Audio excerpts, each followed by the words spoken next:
The bridge of the human ship Odyssey was quiet. The soft hum of computers filled the air. The crew sat at their stations, their faces lit by blue and green screens. They were waiting. Min-Soo checked a power reading on his engineering panel. Everything was normal. He was a man who liked things to work correctly. He found problems and he fixed them. That was his job. Next to him, his friend Jin looked at the main view screen. It showed a field of stars. "They are late," Jin said. He was the ship's best pilot. He did not like waiting. "They will be here," Min-Soo replied. He was calm. "Their timing is just different from ours." The they was the Galactic Consensus. It was a group of many advanced alien species. Humans were new members. The Odyssey was chosen for a simple job. They were to escort a consensus science ship, the Starlight Bloom. It was an honor. It was also a test. A light flashed on the communication console. "Captain Lee," the officer said. "We are receiving a link from the Starlight Bloom. They are here." On the view screen, the stars twisted. A ship slid into view. It was beautiful. Its shape was like a smooth silver leaf. It had no sharp edges. It glowed with a soft internal light. This was the Starlight Bloom. It made the sturdy metal Odyssey look old and simple. "Open a channel," Captain Lee said. He was an older man with a serious face. He had seen many things in his life. This was new. The screen changed. It showed a room that was brighter and cleaner than the Odyssey's bridge. In the center stood Hana. She was a xenobiologist from the Consensus. She looked human mostly, but her skin had a faint pearly quality. Her eyes were a very dark, calm blue. She held herself with a quiet certainty. "Captain Lee," Hana said. Her voice was clear and polite. "We are ready to begin the mission briefing." "May I come aboard?" "Of course, Specialist Hana," Captain Lee said. "We are ready for you." A short time later, Hana stood at the front of the Odyssey's briefing room. A holographic star chart floated in the air behind her. The senior crew of the Odyssey watched her. Min-Soo and Jin were there. "Thank you for your escort," Hana began. She did not smile. She was all business. "Our destination is a unique cosmic phenomenon. We call it the Kessel 7 Quantum Nebula." The star chart zoomed in. It showed a cloud of glowing purple and blue gas. It was beautiful, but it looked wild. "This nebula is unstable," Hana continued. "It creates powerful energy tides. These tides can pull a ship out of quantum travel. They can also damage a ship's systems. The greatest danger is the core. It emits a special kind of radiation. This radiation is very bad for quantum drive engines." She looked around the room. Her eyes moved from one human face to another. "If a ship's quantum drive fails inside the nebula, the ship will lose all power. Life support will stop. The ship will become very cold. The air will leak out into space. This is what we call hard vacuum." The room was silent. Everyone knew what that meant. Hana's expression was neutral. She was not trying to scare them. She was just giving facts. "My job is to understand all life forms. This includes humans. So I must tell you about the dangers for your species." She paused. "My analysis is based on all known biological data. A human cannot survive hard vacuum for more than 90 seconds. After that, there is damage to the brain that cannot be fixed." A few people shifted in their chairs. No one liked to hear about their own limits. "Why is that?" Jin asked. He was curious, not scared. Hana turned to him. "Your bodies are not made for it. Your skin is too soft. The liquid in your eyes and mouth will start to boil without air pressure. Your blood cannot carry oxygen to your brain. You also lack what we call cognitive dampening organs. Your minds cannot handle the shock. It is a law of biology, like gravity. You cannot argue with it." Min-Soo had been listening quietly. He did not like the way she said "a law of biology." He was an engineer. He knew that laws were things you had to work with or sometimes work around. He raised his hand. "Specialist Hana, with respect, your data is about humans who are not prepared. What if a person was trained? What if they had a strong mind? Could they not last longer?" Hana looked at Min-Soo. Her gaze was not unkind. It was the way a teacher looks at a student who is asked a simple question. "Engineer Min-Soo, is it? The data is very clear. 90 seconds is the absolute maximum. Training or a strong mind does not change the boiling point of your blood. It does not change how your brain cells die without oxygen. Willpower is not a physical shield." Min-Soo felt his face grow warm. He did not say anything more. He just nodded. After the briefing, the crew went back to their stations. Jin walked with Min-Su down the corridor. "Do not let her words bother you," Jin said, hitting Min-Su's arm lightly. "She is just a scientist. She deals in numbers. She does not know about human spirit." "She is wrong," Min-Su said quietly. His voice was low but firm. "About what? The 90 seconds?" Jin asked. "No," Min-Su said. "Maybe that number is correct. She is wrong about why it matters. She sees a limit. I see a problem. If we know the limit, we can find a way to push past it. We can build something to help." "We can find a way," Jin laughed. "You are always trying to fix things that are not broken." "She said it is a law like gravity," Min-Su said, stopping at the door to the engineering room. "But we learned to fly. We learned to leave our planet. We did not break the law of gravity. We just found a way to work with it. This is the same." Later, Min-Su was in the engine room. He was checking the seals on the emergency doors. He could not stop thinking about Hana's words. He looked at the thick metal door that led to the ship's main drive. If there was a problem in there, a person would have to go in. They would have to fix it, no matter the danger. He saw a shadow at the door. It was Hana. She was touring the ship. "This is the heart of your ship?" she asked. "Yes," Min-Su said. "The quantum drive."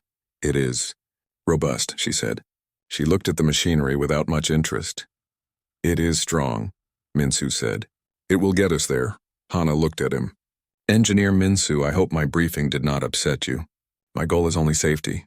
It is important to know one's limits. To ignore them is not brave. It is foolish." Min-Su wiped his hands on a cloth. "I am not upset. But I think you are missing something." "What is that?" "You have studied what humans are," he said.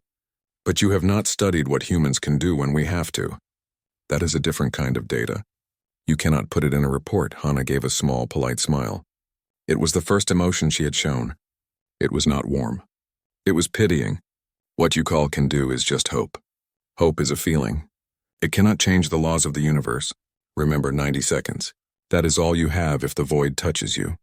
She turned and left the engine room. Min-Su was alone again with the hum of the drive. He placed his hand on the cold metal of the engine casing. It was solid. It was real. He knew she was wrong. It wasn't just hope. It was will. And he knew deep in his bones that human will was a force that the galactic consensus had not yet learned to measure. The hum of the Odyssey had become the background music of Min-Su's life. For days after the briefing, the ship moved smoothly through the void. The silver leaf of the starlight bloom sailed ahead of them, a constant and silent reminder of the mission and Hana's cold predictions. Min-Su worked, he ate, he slept, but a part of his mind was always turning over her words. A law of biology. He was in the mess hall, pushing food around his plate when Jin sat down opposite him. "You are still thinking about it," Jin said. It was not a question. She was so certain, Min-Su replied, not looking up, like there was no room for anything else. "Of course she is certain," Jin said, taking a bite of his own meal. "Her people have probably known space for thousands of years. They have it all figured out. We are the new ones. We are still learning the rules." "I do not like rules that say you cannot," Min-Su muttered. Jin laughed. "That is why you are an engineer and not a diplomat. You see a wall, and you immediately start looking for a way to break it down." Later in the engine room, Min-Su found himself staring at the emergency EVA suits. They were thick, bulky things designed for short repairs outside the ship. He walked over to one and opened a panel on its forearm, revealing the simple control unit. The suit's internal oxygen supply was rated for 30 minutes, but the suit itself was not built to handle the specific radiation Hana had described. It was just a layer of fabric and metal against the raw nothingness of space. He thought about the human body. He thought about the boiling point of blood. He was not a biologist, but he was a problem solver. If the body fails, he thought, what can the mind do? He remembered stories from old Earth, of climbers on high mountains where the air was thin. They pushed their bodies far past where they should have stopped. They used their will to keep moving. Was that not a kind of power? A different kind of law? A soft chime echoed through the ship. "All hands prepare for nebula approach," Captain Lee's voice said over the intercom. "We will be entering the outer energy tides in 10 minutes. Secure all stations." The quiet routine of the ship snapped into something sharper, more focused. Min-Su did a final check of his engineering console. All systems were green. The quantum drive hummed with a steady, powerful energy. He felt its vibration through the deck plates. It was a good, strong sound. He made his way to the bridge to take his station for the approach. The view screen was no longer showing stars. It was filled with the magnificent swirling colors of the Kessel 7 Nebula. It was like a storm made of light. Purple and blue gas curled around each other. Bright filaments of energy, like lightning, flashed deep within the cloud. The starlight bloom was ahead of them, its smooth shape seeming to glide into the colors. The bloom is reporting minor turbulence, but their shields are holding, the communication officer said. Keep us at a safe distance, Pilot Jin, Captain Lee ordered. Our job is to watch their back, not get in their way. Yes, Captain, Jin said, his hands moving confidently over his controls. For a while, everything was fine. The Odyssey shuddered now and then like a boat on a choppy sea, but it was nothing serious. Minsu watched his readings. The power levels on the quantum drive fluctuated slightly with the energy tides, but they remained within safe limits. He began to think that Hana had been too cautious. Maybe the nebula was not so dangerous after all. He was wrong. It started with a sound, a low groan that came from deep within the ship. It was a sound of metal under terrible stress. Then the lights flickered. Report. Captain Lee's voice was tense. Massive energy surged from the nebula's core. Jin called out. It is like a wave. It is hitting us. The ship lurched violently. Minsu was thrown against his console. Alarm sirens began to wail, a loud piercing sound that cut through the groaning of the ship. The quantum drive is overloading, Minsu shouted, his eyes glued to his screen. The power levels were spiking into the red. Warning messages flashed one after another. I am trying to stabilize it. Do it quickly, engineer, Captain Lee ordered. On the view screen, the beautiful colors of the nebula now looked angry and wild. The starlight bloom was still visible, but it was pulling away, its own shields glowing brightly as it fought against the energy tide. Another, bigger wave hit the Odyssey. This one was different. It felt like the ship had been punched by a giant. The lights went out completely, replaced by the dim red glow of emergency batteries. The main engines died with a sound like a dying animal. The steady hum of the ship stopped. The only sounds were the alarms and the creaking of the ship's frame. The silence where the engine noise had been was terrifying. We have lost main power, Minsu reported, his heart pounding in his chest. The quantum drive has shut down. It went into emergency stop. A new alarm sounded. This one was a slow, pulsing tone that everyone on the bridge knew. It was the life support failure alarm. Life support is failing, a systems officer said, his voice shaky. We are losing air pressure. Oxygen levels are dropping.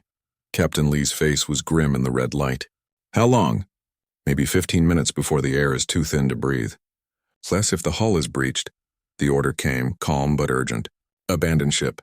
All hands to escape pods. This is not a drill. Chaos erupted on the bridge.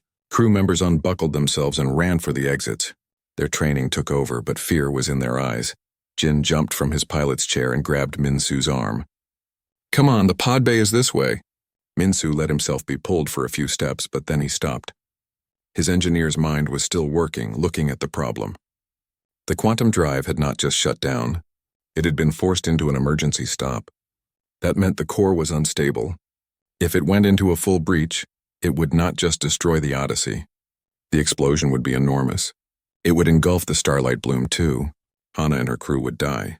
He looked at the main engineering display on the bridge. It was still active on battery power. He saw the problem immediately. The containment field around the drive core was flickering. It was going to fail. Minsu, what are you doing? Jin yelled, pulling his arm again. The drive core, Minsu said, his voice distant. He was already thinking of the solution. It is going to breach. It will take the bloom with it. There is nothing we can do.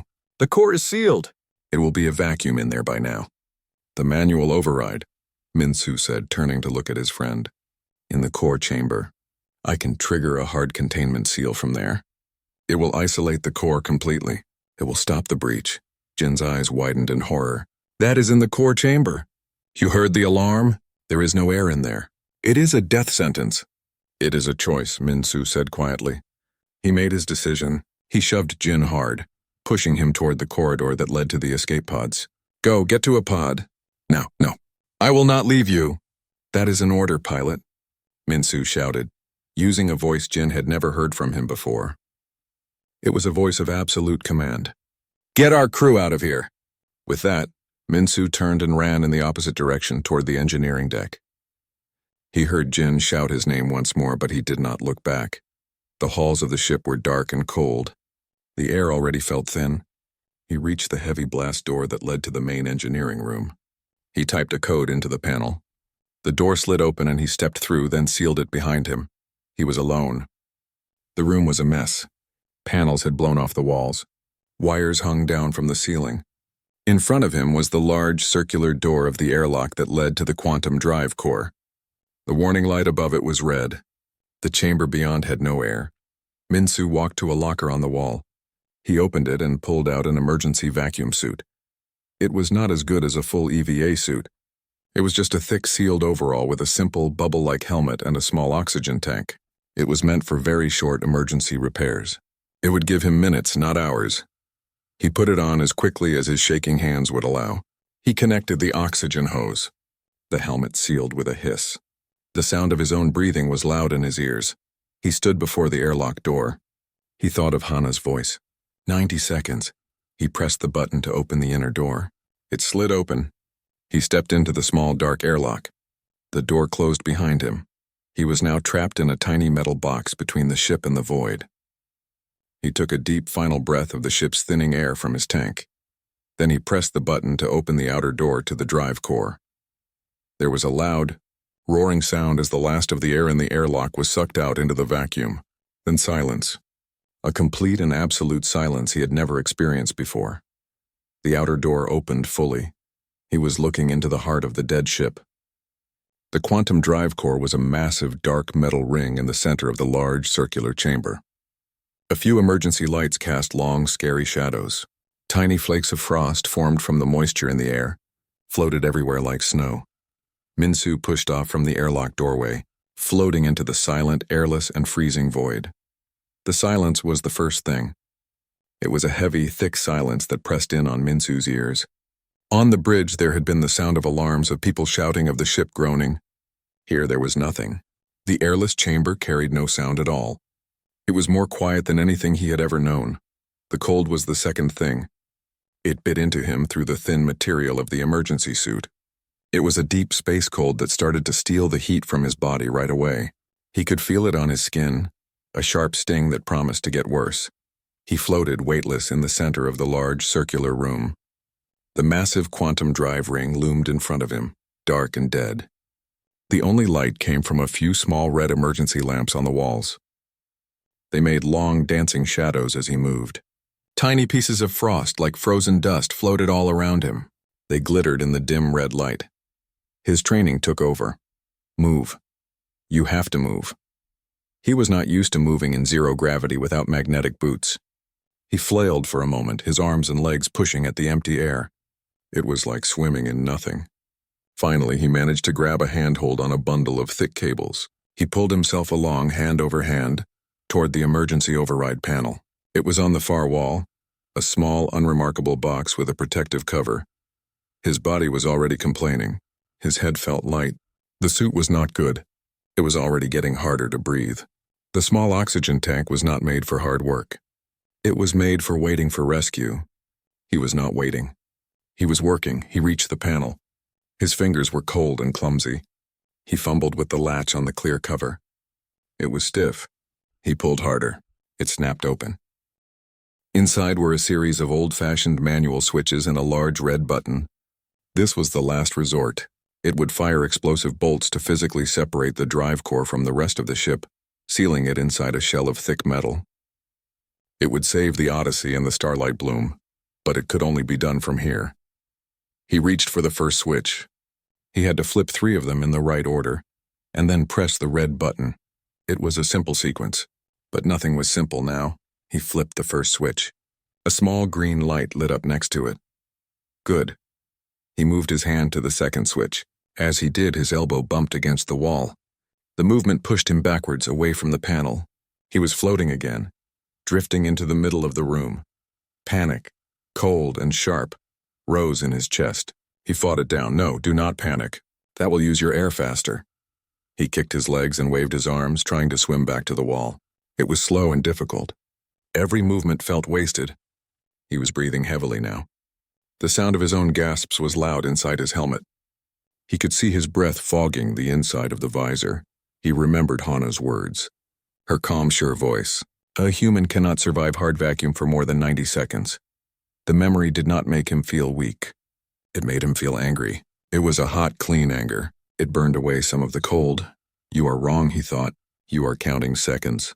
I am not. He stretched out his arm. His fingertips brushed against a pipe. He grabbed it.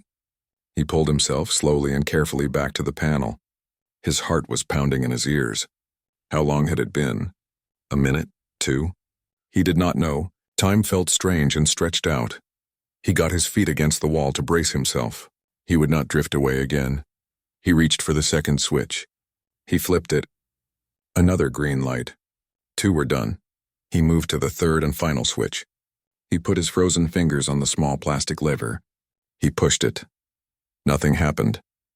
The green light did not come on. He pushed it again. Nothing. The switch was dead. A cold feeling that had nothing to do with space went through him. It was fear. The system had failed. The simple manual system had failed. He looked more closely at the panel. In the bad light, he saw it. A thin wire, probably shaken loose by the energy surge or the explosion, was hanging loose from the back of the third switch. The connection was broken. He needed to fix it. He needed to reconnect that wire. He looked at his hands. He was wearing thick gloves. They were good for keeping in heat, but they were terrible for doing small, careful work. He could not fix a tiny wire with these gloves on. He had to take a glove off. It was a terrible idea. His hand would be exposed to the vacuum. It would be unprotected. He knew what would happen. The moisture on his skin would start to boil away. The cold would burn him. He could get what was called the bends as the gases in his blood formed bubbles, but he had no choice. With his other, still gloved hand, he struggled with the seal at his wrist. He twisted and pulled. The glove came off with a pop. He pulled his bare hand back into the sleeve of the suit, trying to keep it warm for a few more seconds. Then he took a deep, shaky breath from his failing oxygen tank and pushed his hand out into the open. The feeling was instant and painful. His skin felt like it was on fire and freezing at the same time. It was a sharp, stinging pain. He could see the skin on his hand immediately turning red and starting to swell. He ignored it. He reached for the broken wire. His fingers were going numb. He could not feel the small metal strand. He had to look very carefully. He used his thumbnail to scrape the plastic coating off the end of the wire. His hand was throbbing with pain. He had to connect the bare wire to the terminal on the switch. It was a simple touch, but his hand was shaking from the cold and the pain. He could not make his fingers work right. He thought of Jin, hopefully safe in an escape pod. He thought of the crew of the Starlight Bloom, who had no idea their ship was in danger. He thought of Hana, so sure of her facts, he focused on that. He focused on proving her wrong. Not for pride, but to save her life. With a final, grunting effort, he forced his thumb against the bare wire, pinning it to the metal terminal. He held it there. For a moment, nothing happened. Then the third green light flickered and stayed on. He had done it. Now, for the red button. He pulled his wounded hand back into the suit. The pain was incredible. It felt like his hand was being crushed. He used his other gloved hand to slam down on the large red button. A deep, powerful thump vibrated through the ship. It was a physical feeling, not a sound. He felt it through the wall he was leaning against.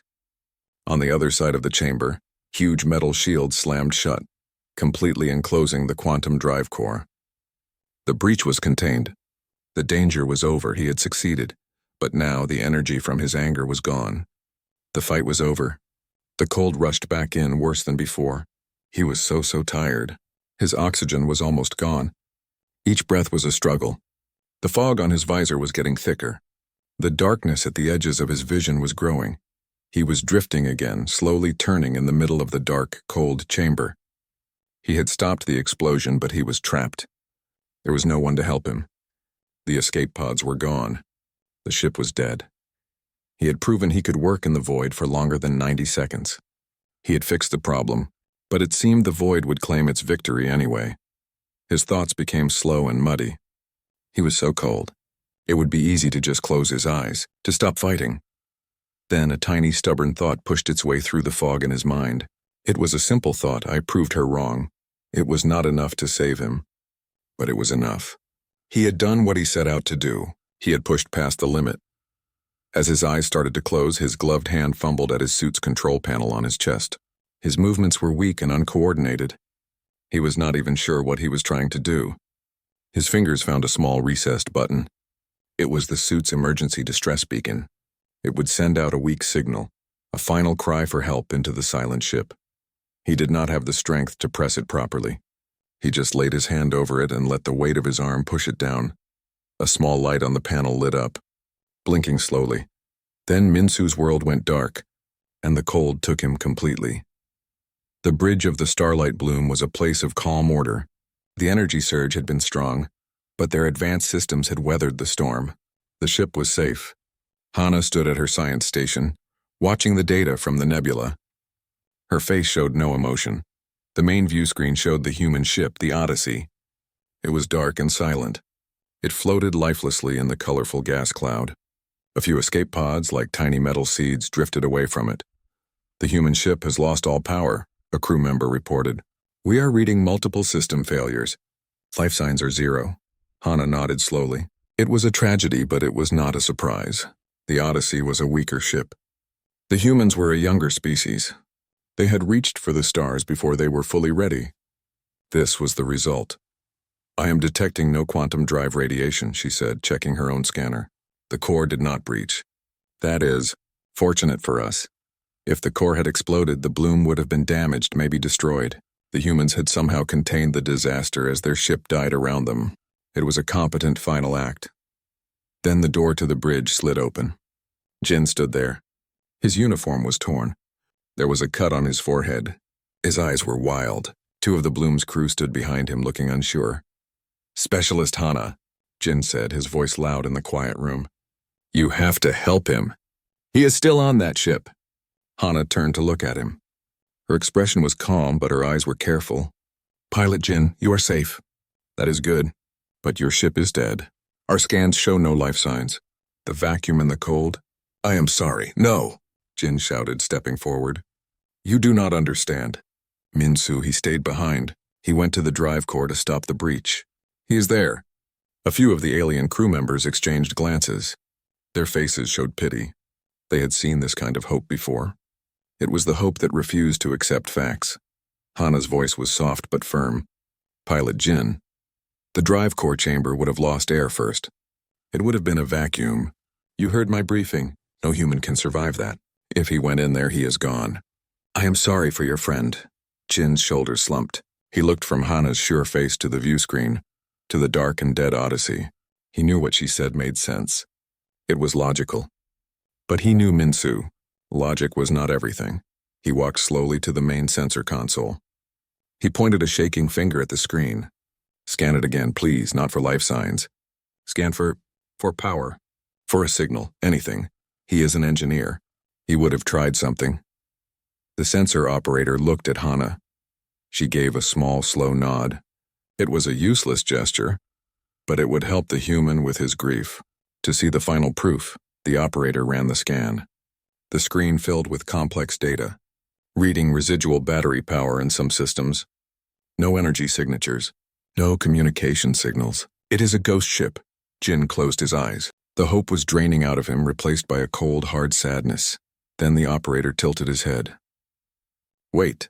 His long fingers tapped the screen. There is something. A very weak repeating signal. It is on a low-level emergency frequency. It is almost nothing. Jin's eyes snapped open. What is it? It is a personal locator beacon. From an EVA suit. The operator looked up, his alien face showing surprise. It is coming from the engineering section of the human ship. Jin spun around to face Hana. His eyes were blazing now.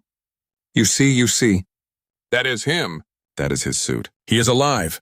Hana was staring at the sensor readout. Her calm was gone. She looked confused.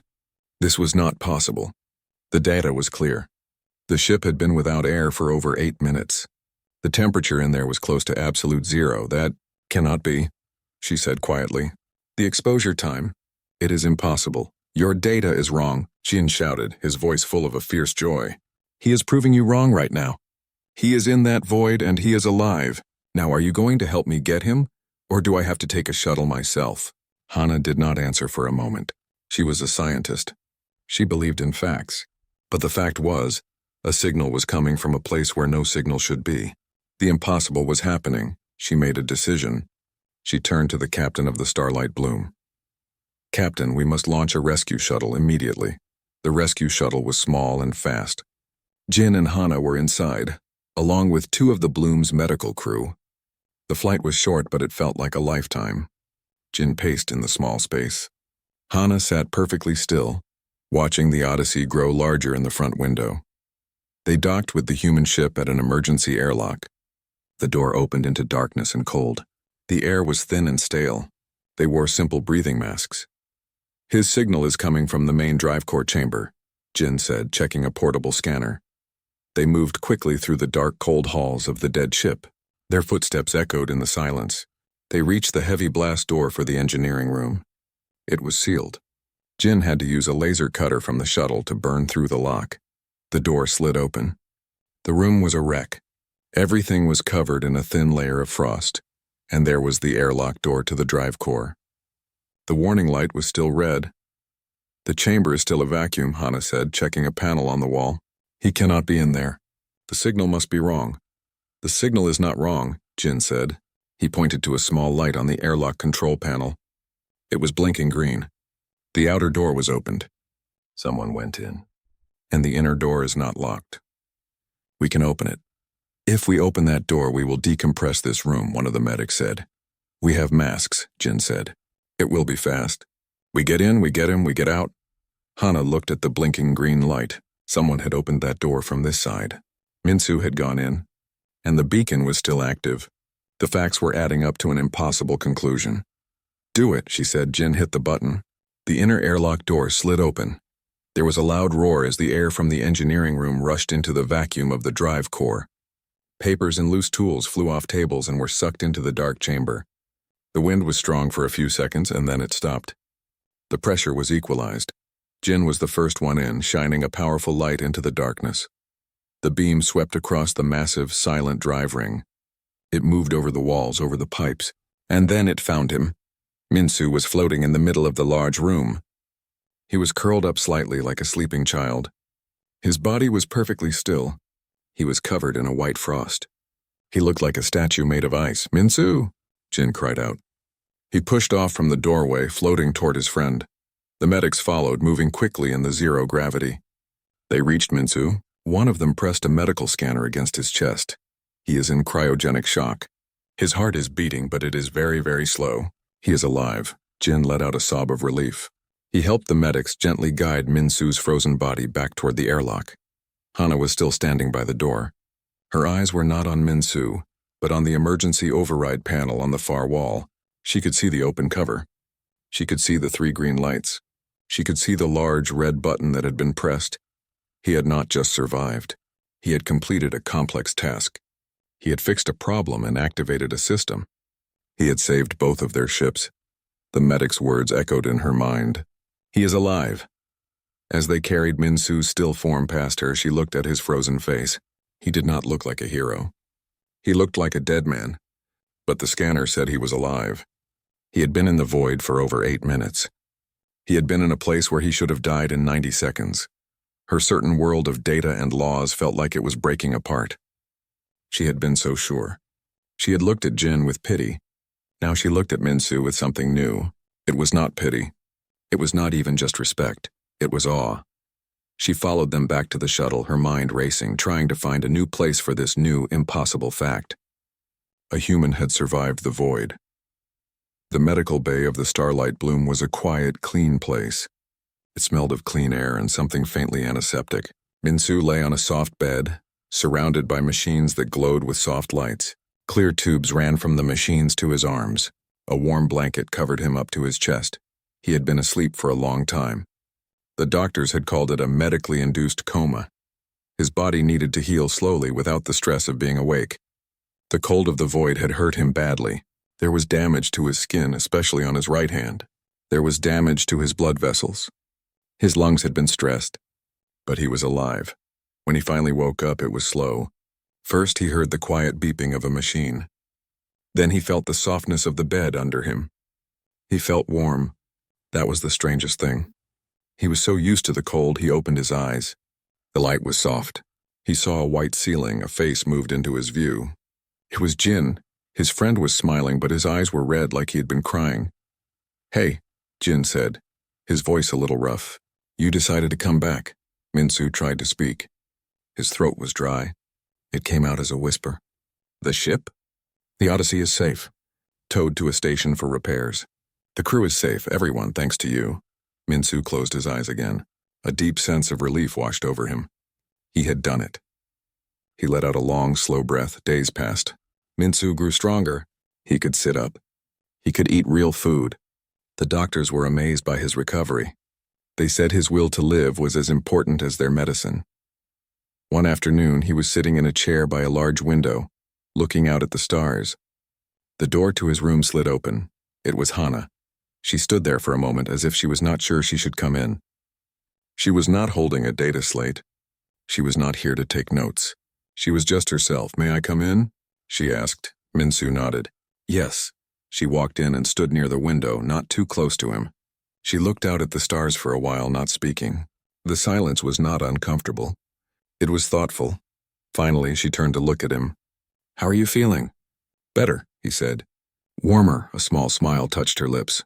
It was a real smile, not the polite one she had used before. "I am glad." She looked down at her hands, then back at him. "I was wrong, Minsu." Completely wrong. He did not say anything. He just waited for her to continue. "I have studied your medical data," she said. "The exposure time was 8 minutes and 22 seconds. Your body suffered massive trauma. By all the laws of biology I know, you should have died. Your brain should have been without oxygen for too long. Your cells should have frozen and burst." She took a step closer. "But they did not. Your body did things that are not in any of our databases. Your metabolism slowed to a rate we have never seen in a warm-blooded species. You entered a state that is closer to hibernation than death.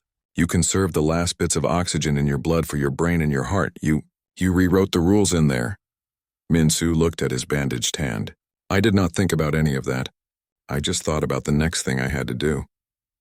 Flip the switch, fix the wire, push the button." "That is the part I cannot measure," Hana said, her voice full of wonder. "The part that is not biology. Your friend Jin calls it will. I called it hope. I thought it was a feeling. But I think now it is a physical force. It is what told your body to fight, to change, to survive when survival was impossible." She looked at him and her eyes were honest. "I came here to apologize. I looked at you and your crew and I saw a list of weaknesses. I did not see your strength. I'm sorry." Minsu shook his head slowly. "Do not be sorry. You were not wrong about the danger. You were right. It was a law. I just found a way to break it." "Not break it," Hana said. "You showed us that our understanding of the law was incomplete. We thought we knew the limits of life. You showed us that we do not." She was quiet for another moment. "My report to the Galactic Consensus is due soon. The first one I wrote was about the failure of the human ship. It was about the tragic but predictable limits of your species." She took a small data slate from her pocket. She did not turn it on. She just held it. "I want to write a new report," she said. "This one will not be about your limits.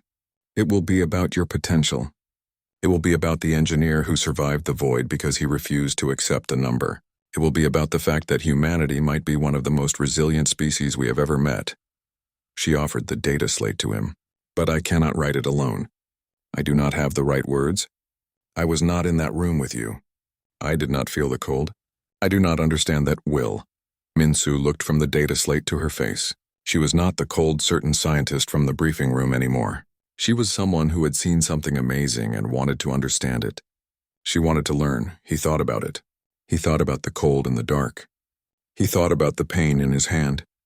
He thought about the feeling of pushing the button, of knowing he had succeeded even as everything went black. He reached out and took the data slate. It was cool and smooth in his hand. "Okay," he said softly. "Let's start from the beginning.